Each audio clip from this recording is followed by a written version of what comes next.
الحمدللہ رب العالمین والصلاة والسلام علی آلہ وصحبہ اجمعین اما بعد اعوذ باللہ من الشیطان الرجیم بسم اللہ الرحمن الرحیم وذکر فإن الذکریٰ تنفع المؤمنین۔ محترم مصلیان کرام، ہم جس شریعت کے ماننے والے ہیں، ہماری سے شریعت نے ہمارے اوپر کبھی کوئی اتنا بوجھ نہیں ڈالا جس کا بوجھ ہم برداشت نہ کر سکیں۔ اللہ تبارک و تعالی ہمیں انہی چیزوں کا مکلف کرتا ہے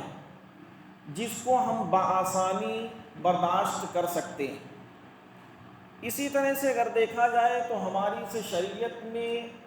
بہت سارے مقامات پر، چاہے ان کا تعلق عبادتوں سے ہو یا پھر اسی طرح سے جن کا تعلق جسم سے ہو، ہماری اس شریعت کے اندر کہیں نہ کہیں اس میں بھی رخصت ملتی ہے۔ مسئلہ یہ آتا ہے کہ اگر کوئی شخص ایسا ہے جو سحری کر رہا ہے، کھانا کھاتا ہی ابھی رہا کہ اس وقت وہ اذان سن لیا، اذان شروع ہو گئی، ابھی اس نے کھانا مکمل نہیں کیا، تو اب آیا ایسی حالت میں وہ کیا کرے گا؟ کھانا کو مکمل کرے گا یا پھر کھانا کو اسی وقت چھوڑ دے گا؟ اگر اس میں حدیث دیکھتے ہیں، حضرت ابو ہریرہ رضی اللہ تعالیٰ عنہ کی روایت ہے، بیان کرتے ہیں کہ قال رسول اللہ صلی اللہ علیہ وسلم، اللہ کے نبی صلی اللہ علیہ وسلم نے بیان فرمایا، اذا سمع احدکم النداء والاناء على يده فلا يضعه حتى يقضي حاجته منه۔ جب تم میں سے کوئی شخص کھا پی رہا ہو، یعنی اس کے ہاتھ میں برتن ہو اور وہ اذان کی آواز کو سنے، تو اب ایسی حالت میں وہ اس برتن کو نہ چھوڑے یہاں تک کہ اپنی حاجت کو پوری کر لے۔ اس کا جو مطلب یہ ہے، ایسا نہیں ہے کہ کوئی انسان اب اذان ہونے لگی تب جلدی جلدی جائے اور کھانا شروع کر دے۔ پہلے سے آپ کھا رہے تھے اور ابھی آپ نے کھانا مکمل نہیں کر پایا ہے، اس وقت اذان ہونے لگے تو ایسی حالت میں اتنی دیر کے لیے آپ کو رخصت ملتی ہے کہ آپ اپنے اس کھانے کو مکمل کر سکتے ہیں۔ یہ یاد رہے کہ ایک انسان، جیسا کہ ماحول میں ہمیں دیکھنے میں آتا ہے کہ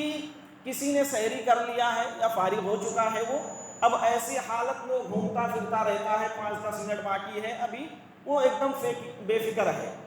جیسے ہی اذان دینا مؤذن نے شروع کیا، اب وہ دوڑ دوڑ کر جاتا ہے، لاؤ پانی پی لیں، لاؤ یہ کر لیں۔ یہ چیز صحیح نہیں ہوگا۔ یہ جو اس حدیث کے اندر ہے، یہ ہے کہ جب آپ کھا رہے ہیں اس وقت اپنے اس کھانے کو مکمل کیا جائے۔ یہ بھی نہیں اس میں ہے کہ اور کھانا ڈال لیا جائے، جتنا آپ کے پاس وہ ہے اسی کو رخصت ہے کہ اس کو آپ کھا سکتے ہیں۔ تو گویا کہ ایک انسان جو پہلے سے کھا پی لیا ہے لیکن اذان ہونے لگے تو چلو پانی پی لیتے ہیں یا اور دوسری چیزیں استعمال کر لیتے ہیں، اس کی رخصت نہیں ہے، جیسا کہ اکثر دیکھنے میں یہی چیزیں ہمارے سامنے آتی ہیں۔ اسی طرح سے یہ رخصت والا جو معاملہ ہے، اگر دیکھا جائے، یہ جو روزہ ہم پر فرض کیا گیا ہے، اس روزے کے اندر بھی اللہ تبارک و تعالیٰ نے کچھ لوگوں کو رخصت دی ہے، اور ایسا نہیں ہے کہ اس میں سارے کے سارے لوگوں پر روزہ رخصت ہو گیا، اور ایسا بھی نہیں ہے کہ سارے کے سارے لوگوں کو اس میں مشکلات میں ڈالنا ہے۔ جیسے روزے کے تعلق سے اگر رخصت دیکھنا ہو تو کوئی شخص ایسا ہے جو سفر کر رہا ہو، تو اب اس کے لیے یہ رخصت ہے، چاہے تو وہ روزہ رکھے اور چاہے تو روزہ چھوڑ دے، لیکن بعد میں اس روزے کو قضا کرنا پڑے گا۔ اور اس میں دونوں طرح کی حدیثیں جو ہیں وہ اللہ کے نبی صلی اللہ علیہ وسلم نے ارشاد فرمایا، جو کہ جس کی راویہ حضرت عائشہ رضی اللہ تعالیٰ عنہا ہے، کہتی ہیں کہ اللہ کے نبی صلی اللہ علیہ وسلم سے ایک صحابہ کرام میں سے کسی نے سوال کیا کہ اللہ کے نبی، کیا میں روزہ رکھوں جب میں حالت سفر میں ہوں؟ تو اللہ کے نبی صلی اللہ علیہ وسلم نے فرمایا کہ ان شئت فصم و ان شئت فافطر،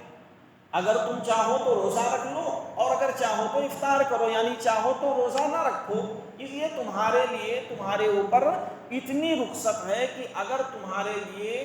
مشکلات کا سامنا کرنا پڑ رہا ہے اور سفر جو ہے پہلے کا سفر آج کے بالمقابل میں بڑا مشکل ہوتا تھا۔